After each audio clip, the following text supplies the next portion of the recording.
Hey guys, Blitzburn here, and today I am making the Apple of Eden. So what you need is your template and everything listed below. The template I will give to you in the description, so be sure to check there. Now when you're going through, be sure to mark down your lines on your paper, and any lines you outline, mark. So as you're going through and picking a new line, look for one that you can generally do.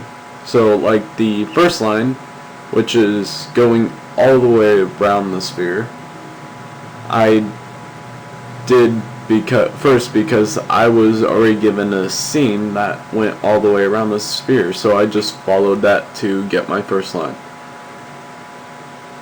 And for the top and bottom circles on this, I used this template I had to do those that happen to have the perfect size sphere or circle for it to mark on my sphere.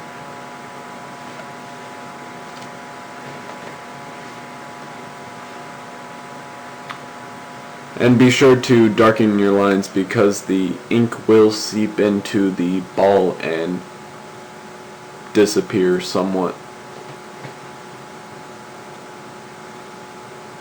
And for these lines right here, the bottom one, as you can see, is about halfway down the ball, and it's just off half, and the bottom two lines are just off the center from each other, so one's a little below the center and one's a little above the center.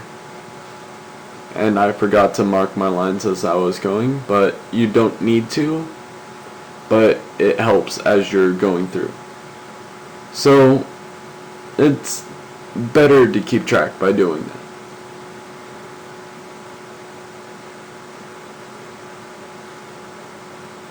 For the boxes, that box and the box that I just did, the small one, is the bottom box, and it is quite a bit smaller than the other two. The other two are about the same size.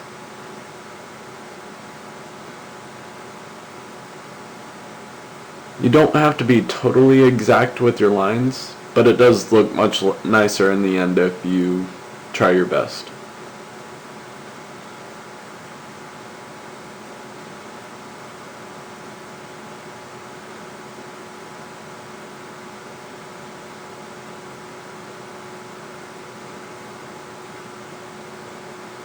And this circle right here is that circle on the piece of paper with the dot in the middle.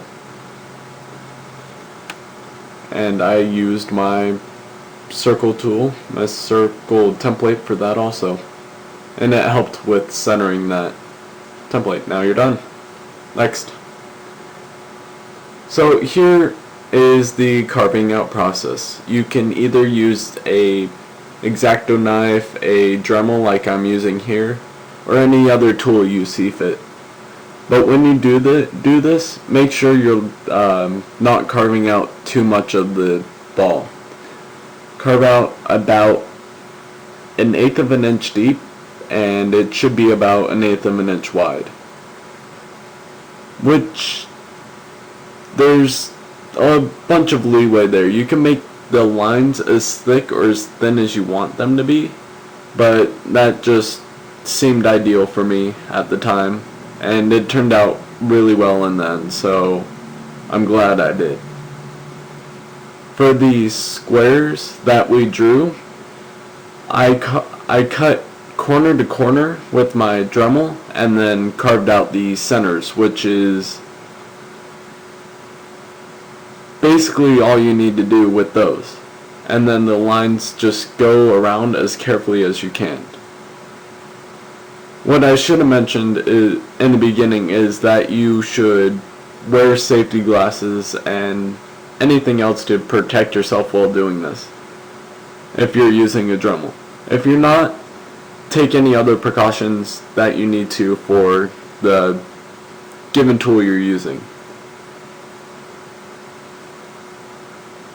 because I know when I was going through this there was foam flying everywhere and it was a mess in the end, but it turned out looking nice. So yes, for the squares, go corner to corner and then carve out the center.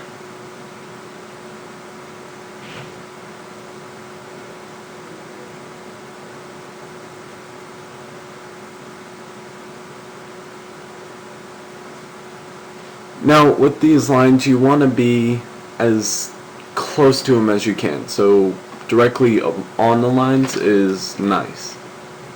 And you want a little lip on it. Once you are done carving out all your lines, you want to sand it down and sand in the lines you made, that you carved out, just to give it a nice finish and basically give it a nicer appeal so it looks more high-tech and smooth in the end.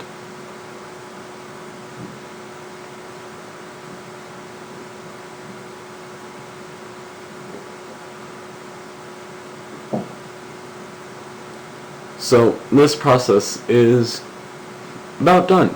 So once I get done with this circle, here you go. This is it.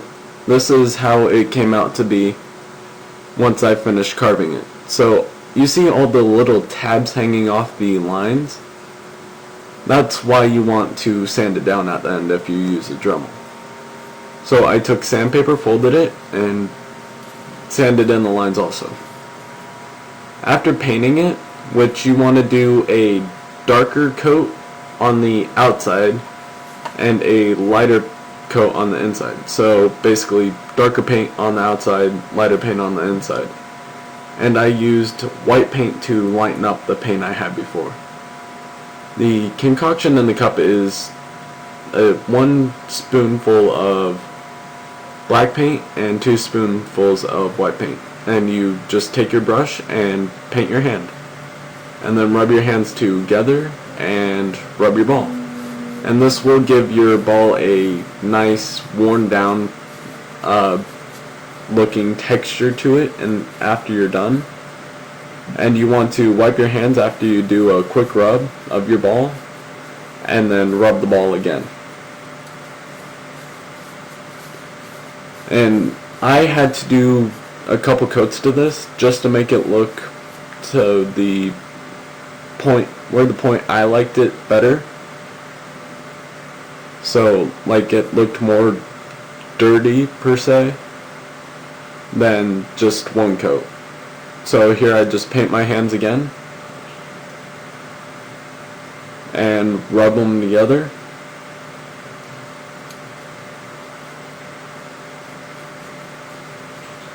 And then go ham on the ball.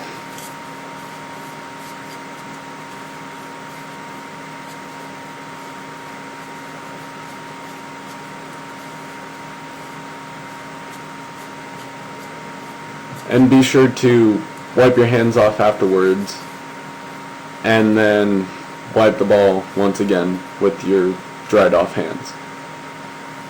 And this is basically to smear any leftover paint over the ball and make it so you don't have any blobs of paint on your ball. Because we all know that won't look very well in the end.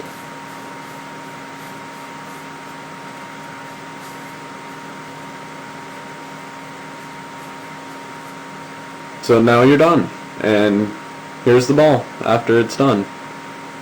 And that's it. Thanks for watching. I've been Blitzburn. You're awesome. Goodbye.